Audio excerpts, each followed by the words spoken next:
Yo, good morning, everybody. Welcome to a live stream that, I just kind of wanted to get more news out there, more things to talk about regarding the Pixel 9a.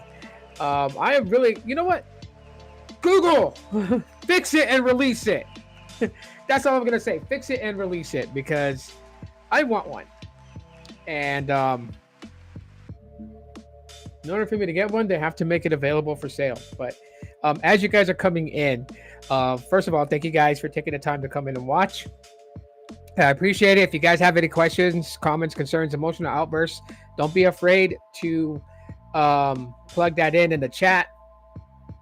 Um, you know, we'll love to know your guys' thoughts on certain things as we're going through the subject and talking about uh, Pixel. Secondly, if you guys have never tried this flavor, blueberry pomegranate from Brisk, I would definitely suggest it. It is delicious. So that is today's beverage of choice. Give it a few more minutes here before I get started and start discussing the subject at hand with the latest device from Google. And let me ask my sidekick here. Hey, Google, how do you feel about the Pixel 9a?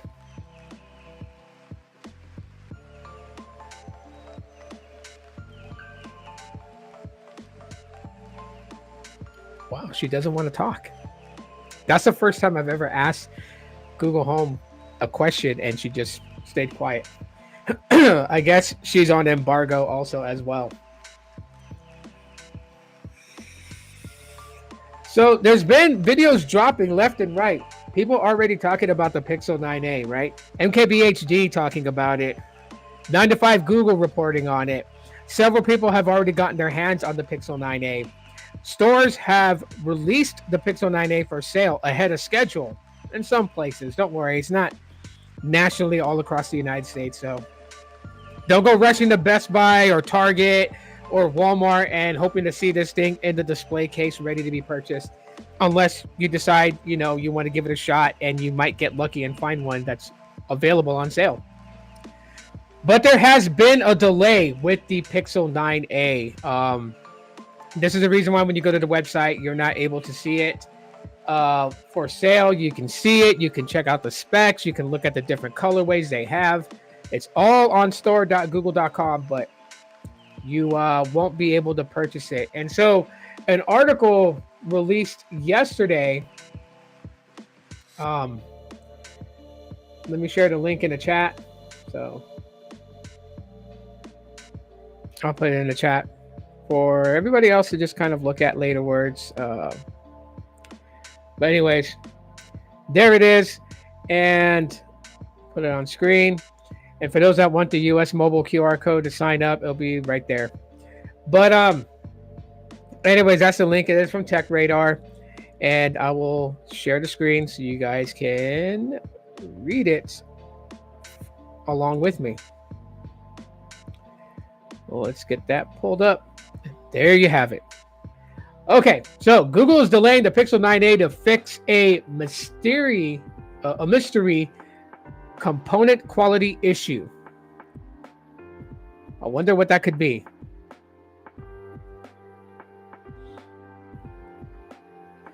Okay, so some key point takeaways from this. Pixel 9a has just been announced by Google. Its launch date has been pushed back from March to April. Google blamed a vague component quality issue. So those are some things to keep in mind when it comes to this.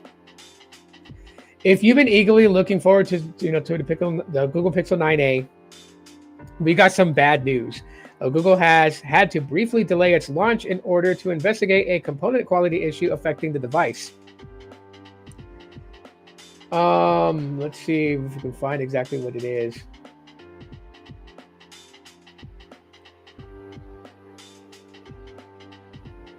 Let's see. Yeah, it talks about the leaks. What was the issue?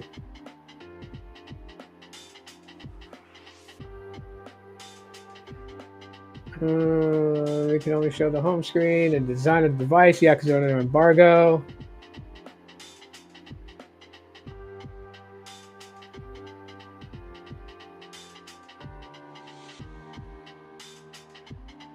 Yeah. Some places had already put it up for sale. So they don't really make mention exactly what the hardware component was that they're investigating, but let's just chalk it up to what it is, right? There's issues. They found issues with the Pixel 9a that delayed the launch. So yes, all the rumors that pointed towards a March 19th launch were in fact correct. So those people who were like, those that were talking about a March 19th launch were wrong or incompetent or stupid. No, they weren't. And it was supposed to be released yesterday, but they delayed it until April. They got to investigate these things and what's going on. I would say Google has learned from the Pixel 6 launch well enough to know that if you launch a device that has issues, it is going to truly hurt the reputation of the phone. And they don't want that. So I don't blame them for doing this. I'm not upset, butthurt, or any of that stuff. I would rather have them delay the launch to go in and find out what's causing whatever issues they found, fix it, and then launch it. So that way, when we buy the device, we're not plagued with issues, problems, and all that. So the fact that they're having some form of quality control, I can dig it. I'm good with it. I'm okay with it. I can wait a little longer. It's not going to kill me to do that. I just, was like, man, they have it on the website. So why is it not for sale? That was my thoughts yesterday. Today, I'm singing a different tune. While I am a little, sad about it not being available to order and have shipped, I wouldn't want to order a Pixel 9a and then I get bad luck and get one that is defective beyond anything and have to send it back in for a replacement and all that other jazz. I wouldn't want to deal with that.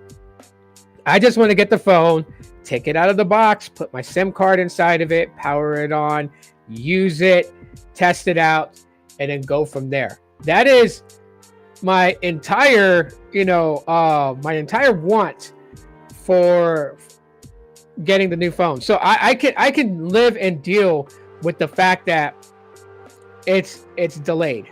I can deal with that. It's not a big issue, not a big deal for me at all whatsoever. And I think a lot of us need to that are like kind of frustrated with it should calm down and just be like, okay, they've got to fix something. Better than what the alternative is if they were to release this thing and we all get kind of screwed out of it. We get frustrated. So good. Anyhow, so for those who didn't know, now you know, it's delayed. They found an issue about April. Now they didn't say for the better part of which end of April, right? It could be the beginning of April, could be the end of April, could be the middle of April.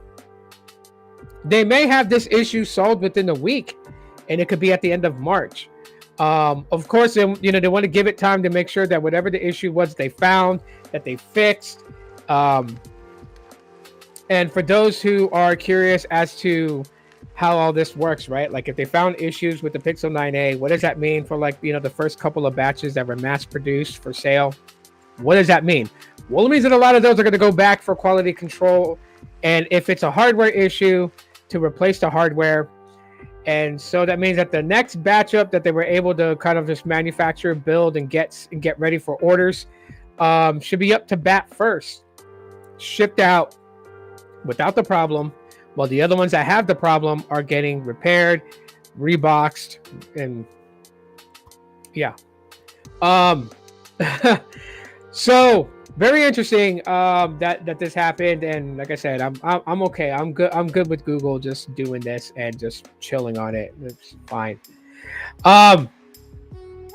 Now, leading into other things when it comes to the Pixel 9a is the pricing of the phone. And again, it goes for $499 for the 128 by 8 gigabytes of RAM. and then the 256 by 8 gigabytes of RAM is obviously going to be more in price. I don't think I saw what its price would be if it's, resuming for 549, or a 599 price tag. But I'm starting to see videos that's talking about the price of the Pixel 9a, the pricing of it, and it's like we're regurgitating the same thing from last year, but this year is a little bit different, and I want to point that out because the Pixel 9, the Pixel 9 Pro, the Pixel 9 Pro XL, yes, they're going on sale. You can find a Pixel 9 for like $649. Maybe you find a Pixel 9 Pro for $699. And right now, the Pixel 9 Pro XL is on sale for $799 on sale. But that's still a good whopping distance from $499. It is still a good, decent gap between the $549 price tag, if that's what the 256 model is priced at, compared to the bigger brothers. So this year, I'm not feeling the same type of way that I felt like when the Pixel 7a came out at $499, and the Pixel 7 being $599, right? That's $100 difference between the base model and the A series model. And you can kind of just be like, okay, well, why not just spend $100 more and get the base flagship, or But then again, when it comes to the pricing and people's judgments on why to spend $100 more, some of them when they comment on, I'll pay $100 more to get a glass phone. I can't relate with that because glass to me isn't premium. I don't look at a phone and say it's a premium phone because it's glass made. To me, it's all about the hardware that is specific to the electronic components of a device. A processor chip, to me, will make a phone premium, right? The amount of RAM a phone has, to me, will make a phone premium. If they're using the highest quality camera sensor, the grandest amount of features packed inside of the software, to me, yields a premium experience. But holding a glass phone, to me, it's not. And here's why. If someone's going to tell me that it's justified that a glass phone is, in fact, premium, I will go build me a phone made out of glass and put some of the most shittiest hardware inside of it, right? And the thing will run like garbage, but I'm going to sell it for $1,000 because if glass is all that it is that makes a phone premium, well then, geez, I'm in the wrong business. So the whole glass thing is like, to me, it's dismissed. You can have a premium flagship phone made out of polycarbonate plastic. Totally fine. And in fact, I've always said this about the A series devices, and that is they are budget flagship phones, not budget mid-range. Okay. They're not using a different set of processor chips. I think the only thing that you could really even say that comes close to that fact is that the Pixel 9a is using an Exynos 5300i modem, which is the same modem found in the Pixel 8a. Other than that, it's using the same processor chip, the Tensor G4, such as the Pixel 9, 9 Pro, 9 Pro XL. It has the Titan M2 chip that correlates with that processor chip for tightened up security. So it's flagship. It's just in a mid-range shell, right? Aluminum siding on it, plastic backing with a matte finish to kind of like emulate a matte frosted glass finish. And then you got the front display. Corning Gorilla Glass 3, I'm not too happy about that. I agree with a lot of people that's already starting to nitpick and pick this thing apart. I am already starting to kind of feel that same way too. Gorilla Glass 3 is just like, why even go with that? But there's even those that's talking about the amount of RAM that it has, 8 gigabytes of RAM, and I agree to the extent of that point. If you're going to run a lot of high-powered AI software, you're going to need a good amount of RAM in it. 8 gigabytes is minimum. I understand that it is okay.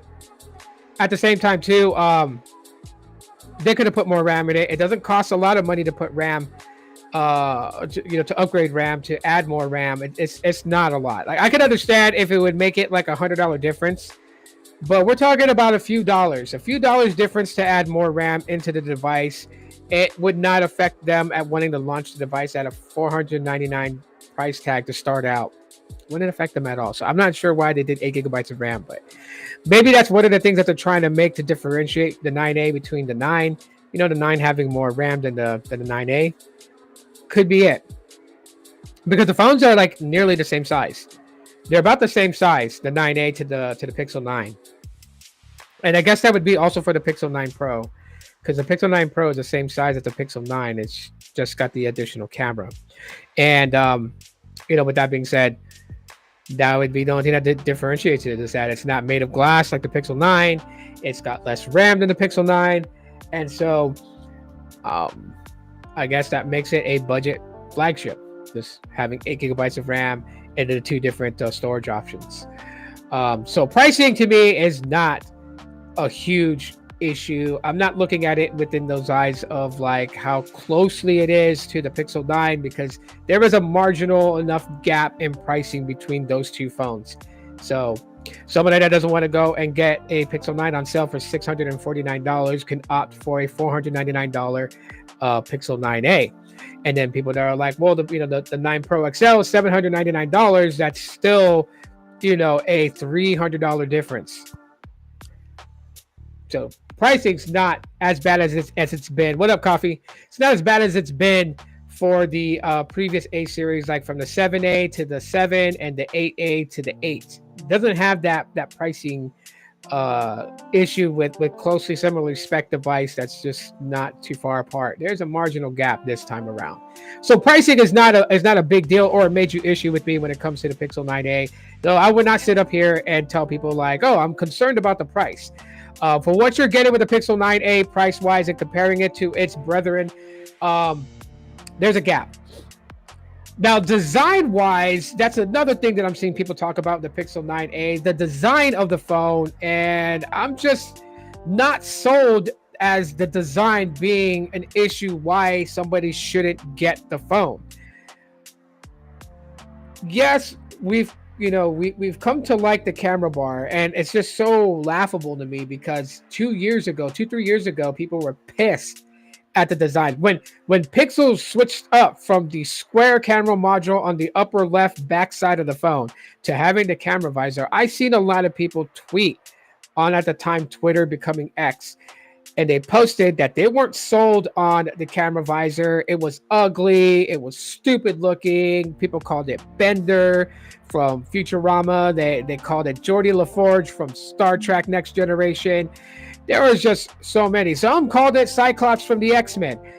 My point is that they didn't like it back then. Now they're complaining that it's gone on the 9A. When the 9A just has a camera that's flush to the body. But when you look at what the 9A is offering on the table, I would take this design over having a camera visor. And honestly, I'm going to be a dickhead here, but if a camera visor is that so important to you that you want the Pixel 9A with the camera, get yourself a Sharpie, get a ruler so you can make it as neat as possible, and then draw you a line under the camera and above the camera on the back of the phone, and you can make yourself a makeshift visor. You can color it in with the Sharpie. You can get different Sharpies. Maybe you can, get creative and make it, acid wash tie-dye and have a unique Pixel 9A. But the fact is that they got rid of the camera bar to house the two cameras, right? A wide angle and an ultra wide angle sensor in the back.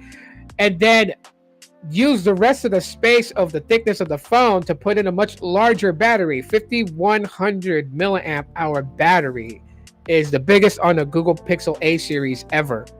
It is the biggest, I think, on a Google Pixel by far. So we're going to get really good battery life with the Pixel 9A, which is one of the things that I really focus on when it comes to a smartphone that I'm using as my daily driver device is battery. The Pixel 8A has great battery. I really enjoy the battery life on this phone. This phone is good for battery. So it only just tells me exactly what I could be expecting with the Pixel 9a having a much larger battery size than my 8a. And, just for shits and giggles, I'll show you guys my 8a's wallpaper. You guys remember phones like that? Y'all remember these types of phones?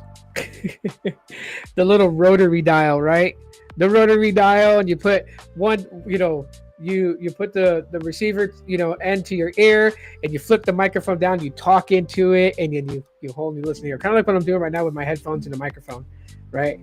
That's some old school tech for some people out there. I wasn't around when they had those types of phones, but I do recognize them from movies and stuff like that. It's an interesting phone. I just wish they weren't pushing up the size. You mean from 6.1 to 6.3 inches? Yeah, it's going up in size a little bit. It's kind of falling into the sweet spot. If I want to, be honest with everybody, it's kind of falling into a slider for the sweet spot, right? It's not as large as a 9 Pro XL. It's not smaller like the 8A. It's literally just like kind of like in between. So not bad. If you guys want to know what the specs are, catch yesterday's video where I go on the official Google Store website and go through the specs on there. You guys can watch that replay and then go check it out. But yeah, so the design of the phone, not a big issue for me. I'm okay with it being like this. It kind of differentiates the A series from its brethren. You'll know it's a Pixel because it's got the G logo on the back of it. And that's put in on the body of the phone. It's not a sticker plastered on or anything like that. Anyone can tell. With the case on, as long as you see that G logo, you're good. You're golden. Right? I could put a case on this that hides the camera bar, which some people have done that. They have put cases on there that hides the camera bar, makes it flush to the case, and then you can't really tell that there's a camera bar on it.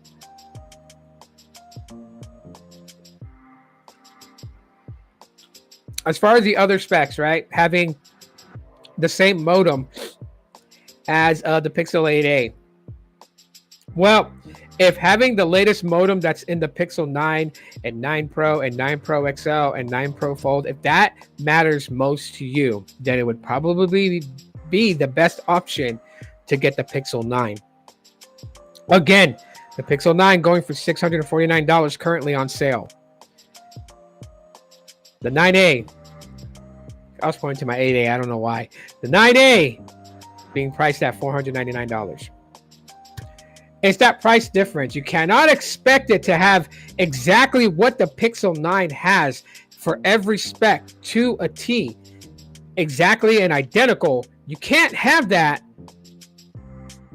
for $499. You might as well just ask Google to scrap the 9A and just put the 9 on sale for $499, which some of you guys will be like, hey, that's a great idea. It is, but they're not going to do it because the 9 is their flagship. Like their base flagship is the 9. Then they got their Pro models. They got their budget flagship in the form of the 9A. So, and even right now, I wouldn't tell anybody right now to get the Pixel 9. And here's one major reason why I wouldn't tell nobody to get a Pixel 9. I would not tell you to get a Pixel 9 right now because the 10 is right around the corner. And the 10 makes some very big changes that makes it worth waiting. So if you've saved up $799 to get a Pixel 9 Pro XL, hold that money, save some more money as you're waiting for the Pixel 10. So for me, if I go and get the Pixel 10 at the end of this year or beginning of next year around, tax time where, I'm slated to get a possible tax return, and so I treat myself to a Pixel 10, the thing about the Pixel 10 is that it is going to have 3 cameras. So Google's doing away with this base model with a wide angle, ultra wide angle, and then Pro models with those 2 sensors plus a telephoto. They're doing away with that. And honestly, I think they took a page out of Nothing Tech's playbook, because the latest devices from Nothing, which is the 3A and the 3A Pro, both those phones have a telephoto lens. except the Nothing Phone 3A has a telephoto lens with an ultra wide and a wide angle, and then the 3A Pro model has a periscope telephoto lens where the camera sensor for the telephoto lens is bent in an L shape. So the actual camera sensor sits sideways. There's a glass mirror right here inside the camera sensor that when it takes an image with light, reflects off the camera, bounces to the actual sensor where it gets the shot. Okay, so periscope telephoto lens versus a regular telephoto lens. And the reason for that is because with the periscope telephoto lens, you can get 3 times optical zoom, whereas on the regular telephoto lens on the 3A, you get two times optical zoom. So the digital zoom crops are bigger, as well as the optical zoom. So I think that's what Google's doing with the Pixel 10, right? The Pixel 10 will have an ultra wide, a wide angle, and a regular telephoto lens, probably with 2 times optical zoom. And then the Pro models will have the periscope telephoto lens, which is not new to Google Pixels. If you guys didn't know, the Pixel 6 Pro had a periscope telephoto camera sensor, and I believe the same is in the Pixel 7 Pro, and it continued in the Pixel 8 Pro, and I believe that's what's in the Pixel 9 Pros. I believe. I'd have to look back at the specifications, and I'm not a walking encyclopedia for Pixels, even though I'm a Pixel fan. I don't. But you keep that information in my head. I go back to it when I need it. So I'll look back, and maybe I'll do, like, when I discuss more of the Pixel 10. I'll discuss more about that. But for anyone that's like wanting the Pixel 9 series, I would hold off for the Pixel 10 because of one other great big thing, and that is a switch up from the Samsung Foundry that currently built the Tensor G1, 2, 3, and 4. It's switching away from the Samsung Foundry. It is going to TSMC, which is the company that manufactures the Intel processors for PCs. Right. So if you like Intel, if you like, the Core i9s, the Core i5, the Core i7s from Intel, then obviously that they build pretty decent processor chips. So they should do a fantastic job with the Tensor G5, which is the next chip coming down the road from Google with the Google Pixels. Pixel 10, and in the future going forward, they will continue to build the Tensor G6. I still disagree with a lot of people who's like, take the Pixels back to Qualcomm and a Snapdragon, because yes, Qualcomm Snapdragons, especially their 8th gen series, are powerful chips, right? The 8 Elite, that's a powerful chip. I don't need my Google Pixel to be powerful for gaming, like playing Call of Duty and all that other stuff on there. Like everyone's always like, Samsung's better than Pixel because you can play Call of Duty, you can play Fortnite and all this crap. But not everybody's into that. Okay, I'm 42 years old, and if I play games, it's usually games from when I was a kid growing up, right? May not be fun to some people that are the younger generation right now. Like maybe they might not find any fun playing Super Mario Brothers, but I do. So I'm more vested in playing those types of games and playing, new games currently today that are based off of those older retro games, right? This is why I like playing Streets of Rage 4, because I was a big fan of Streets of Rage 1, 2, and 3 on Sega Genesis. That when 4 came out, I was going to play it because I wanted to know the story to continue on with the characters such as Axel Stone and Blaze Fielding and all the other side characters, including Adam Hunter coming back, his daughter Cherry Hunter as part of the group. So yeah, I wanted to know the story, so I played the game. But like, I don't play Roblox, I don't play Fortnite, I don't play none of that stuff. I don't play NBA 2K25. I don't play that. Maybe if there's like a 2K game that I would play, it would be like WWE, because I like wrestling. And so I would play like WWE 2K25. I'll play that. But everything else is like old games. Mortal Kombat Trilogy and Super Street Fighter 2, Fatal Fury, King of Fighters 95. I'll play those games. And of course, newer games that are based off older games, right? I've been playing The game I am currently hooked on playing is Skyforce, which reminds me of the old tabletop, shooter game known as 1942. That's based off of World War II. You're a plane. You got to shoot down enemy fire. Um, it's like that. So that's why I got hooked on playing it, and I've been playing it, and just been doing what I do. Um,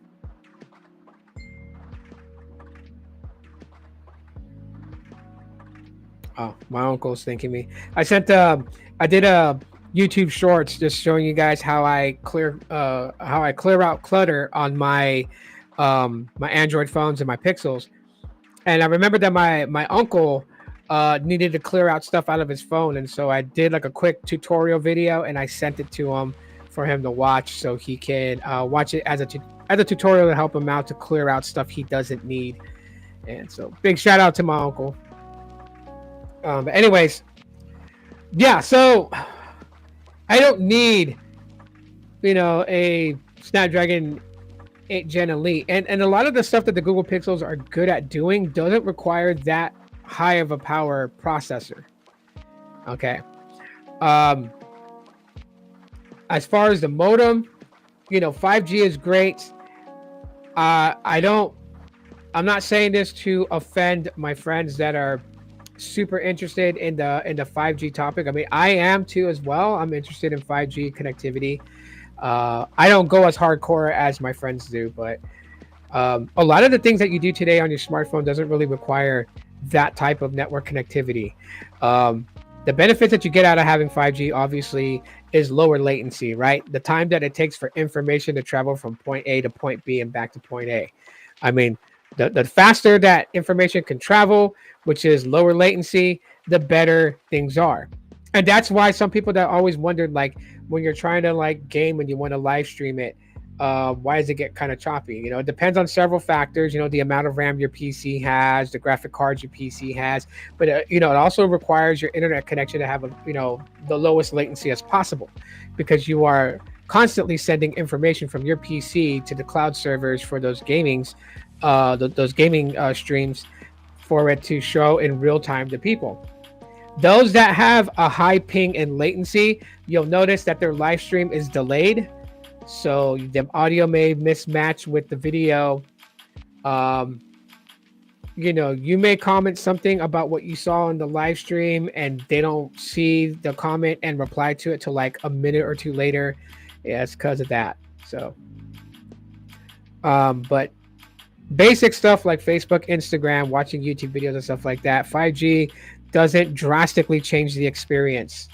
There was a video from Business Insider that talked about that a lot of us were lied to about 5G. And if you guys want me to talk and analyze that video from somebody who's not a 5G expert, I would be more than happy to fully watch the video from Business Insider and then tell you guys what I think about what they say about how they claim that a lot of us have been lied to about 5G. I know that Ricky, he would have a field day with that, because if you guys don't follow Ricky on X, he consistently posts about the fake 5G that T-Mobile is pushing out, the fake 5G that AT&T has. Like he's always on it.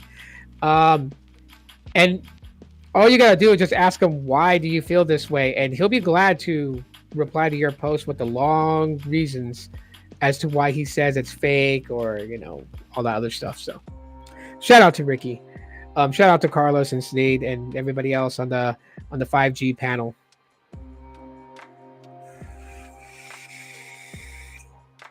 Really at the end of the day,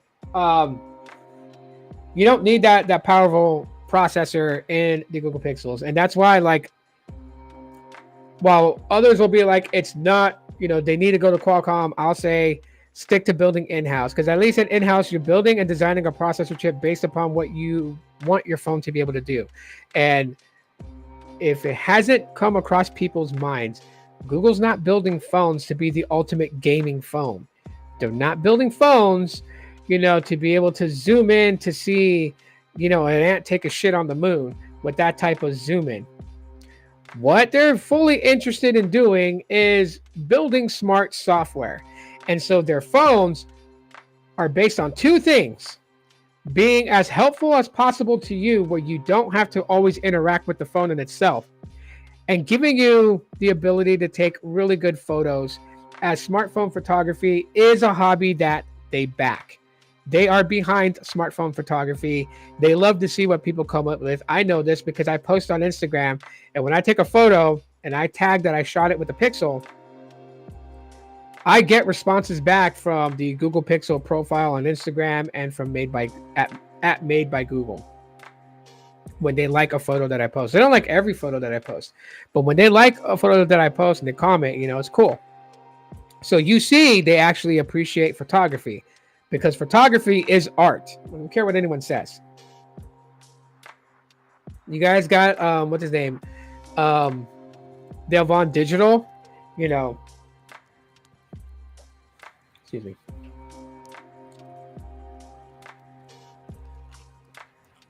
I was trying to stop a hiccup. Delvon Digital, I like watching his videos because, he brings his hobby into his tech discussions with such a good way. He articulates the things that he wants to talk about in his videos in such a good way. You get that he's a Pixel fan. You get that he is, an enthusiast of technology and mobile technology, but you also get to see his passion for his, for his photography, his art. And I learned some great tips from him about taking photos with a smartphone. That's where I get my tips from. I watch Delvon Digital. I watch him for photography. I watch his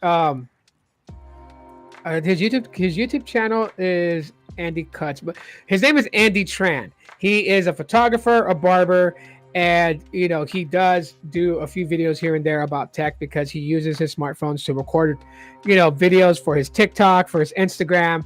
And he also takes photos of the styles and designs of men's haircut that he gives. So, he's a photographer. I follow him. I learned from, his techniques and stuff like that. My Hanai brother, Ruben, he's an amateur photographer. I learned tips from him on, shooting scenarios, lighting and stuff like that. So, me being somebody that's into photography, that's why I watch those gentlemen and try to learn from them tips and tricks and just things like that, and also appreciate the content that they put out. And so that's the two things that Google's like primarily superly focused on is being a helpful device, photography. Okay, they focused on videography a little bit. They've given us something more than just basic video recording, right? Like we got HDR recording on the device. We got cinematic modes on the device for video recording. They've brought in, time-lapse night sight, time-lapse astrophotography. So content creators can kind of get, the clips and shots that they want from their phone rather than having to bring an additional camera. Because that is one of the reasons why that companies focus on the cameras to bring us, different types of styles and methods and shooting scenarios, computational photography. It's because they know that we don't want to always carry a bunch of things with us. Like I don't want a camera bag strapped over my shoulder, hanging to my left hip, and then my satchel bag hanging over my right hip, and then this phone in my pocket, that phone in my pocket. They know I don't want that. Sometimes I just want to carry one thing, and when there's a scenario that I want to take a picture of, I just pull this out, line my shot, take it. Now, are there some things that Google can improve on if they really say they are about photography? Abso-fucking-lutely they can. One major thing that they can do that would make me happy is allow watermark timestamps to be placed. I will have that feature turned on in my camera app that every photo I snap, it'll say, Aloha Android, Pixel 9, Pixel 8a or Pixel 9a, and then the date and time that I took the photo at the bottom corner, left or right side, or top left or top right. I don't care where they put the watermark, but I would love, so when I tell people this was shot on Pixel, I don't have to try to find an orthodox way of proving to them that it was shot on my Pixel 8a when it's timestamped and it's in the metadata. That's one thing I would like. I would also like an official pro mode. a mode where I can mess with the ISOs, I can mess with the white balance, I can mess with the autofocus, I can mess with the shutter speed to get the type of photo I want. If they went in on the pro mode, that would be the biggest game changer that Google Pixels could offer.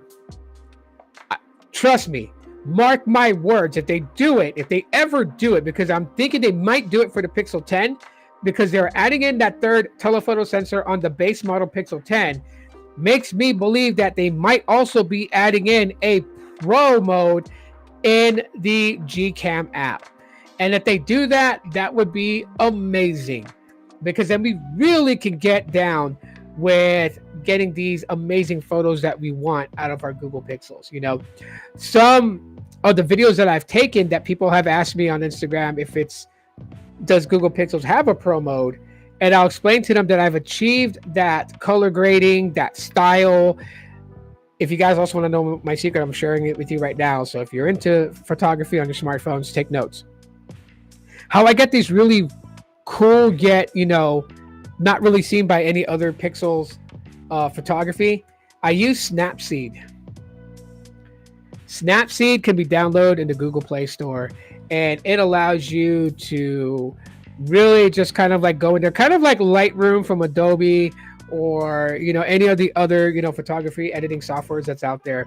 It allows you to really just kind of play around, you know, kind of change up the exposure and things like that. And you could do double exposure, right? So you can overlay a photo on a photo and then just kind of like blend them together to make it a more realistic photo. You can do that. There's a lot of tools in Snapseed. So if you haven't used it, go ahead and download it. Albert, how are you, man? How's it going? I'll plug in the name of the app in the chat, but it's called Snapseed. It's called Snapseed, and you can definitely use that along with your photography to make it the best as possible. If you're like really into smartphone photography and you're wanting to make your Instagram portfolio look really good, you can use Snapseed and really get in there and edit, right? It's got filters if you want preset filters, but it's got a whole lot of things that you can really use to edit a photo. And so that's what I've been using now to kind of achieve a shot with the Google Pixel that looks like it has a pro mode when there's no pro mode on it.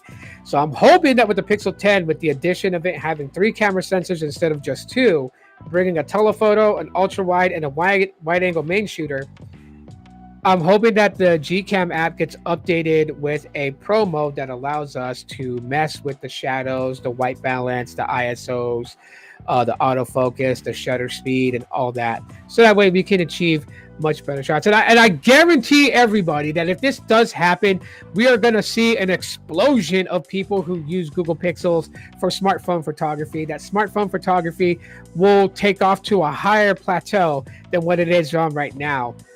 Because that is where my hobby is. For those who don't know, besides playing Pokemon Go and besides cooking, because I like to cook, that's another hobby of mine. I'm a pretend chef at home, and thankfully my kids are there as my guinea pigs, bless their hearts. But they say I cook really good, especially when I cook steak and chicken. You know, the carnivore cooking is, I guess they say I'm a connoisseur in that. So I have my hobbies, things that I do to, you know, just make myself feel better in life. And photography is one of them. And I guarantee you that if they bring a promo to the Gcam, you guys will see so much more. I just am getting my photography channel off the ground, right? Aloha Photos, which is connected to Aloha Android. If you guys aren't subscribed to it, you guys can go check it out. But, you know, I'm working myself into a way to schedule in a day where I go out with a particular smartphone that I have and take some photos and some videos and just make like a short, you know, no more than 3-minute clip, right? It'll be a reel. Not real, but well, reel, yeah. On Instagram, it'll be a reel. On YouTube, it will be a shorts. Since shorts are up to 3 minutes long in portrait mode. But you know what? Like, you know, it would be like a slideshow showing the different photos and how I achieved that shot, and then of course video recording from it, how, you know, the video looks, how the audio sounds. You will get those things on the photography channel, and so that is, it's launched. I've posted like one video. Eventually, I'll get it into. I'm trying to like get all these things with YouTube sorted out, so then that way I could have like a pretty decent schedule. Um, the scheduling that I've come up with to actually, I know for once Tito's gonna have an actual schedule he's gonna follow. I've set calendar reminders to remind me of projects that I need to get done every day. But the way I was gonna go is at least minimum 2 videos a day and 3 YouTube shorts a day. Yeah, it's going daily. Um, so this counts as one of the videos of today. And so if I shoot and record another video, or if I go through my my little area of unfinished projects to finish a project video I started maybe a couple of weeks ago, and I'm going to finish it and upload it. That will come later today. I've posted 2 shorts, so I'm due for one, but it doesn't mean I'm only going to post 3 shorts and 2 videos a day. Some days I may have a lot to talk about, so I bang out like 5 videos and 10 shorts.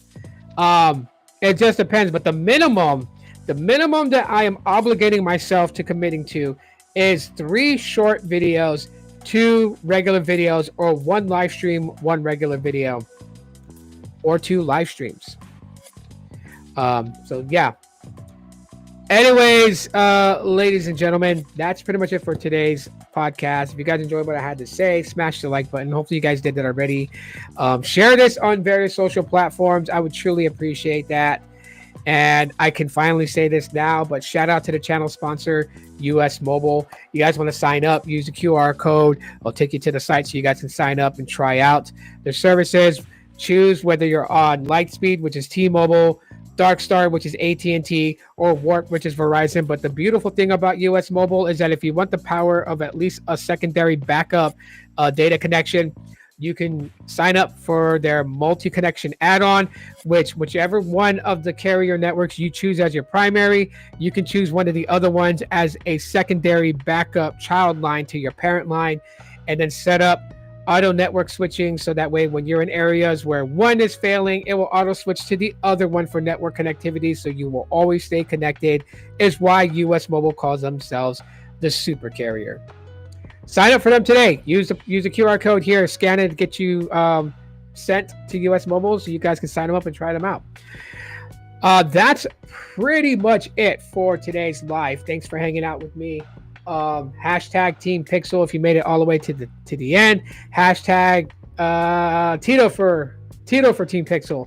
I know Team Pixel's not around, but I will always remember that hashtag. And shout out to Technoid for always advocating back then when Team Pixel was a thing as to why were they overlooking me. So I will always remember that. Maybe one day I'll make a t-shirt that says hashtag Tito for Team Pixel and just wear it one day for the hell of it, for nostalgic purposes. I love you guys very much. Stay cool, safe out there. Turn on notifications so you guys don't miss a video upload or when I go live next time. And if you just subscribed, thanks for doing so. Really appreciate it. You guys are awesome. And I will talk to you guys in the next one. Law.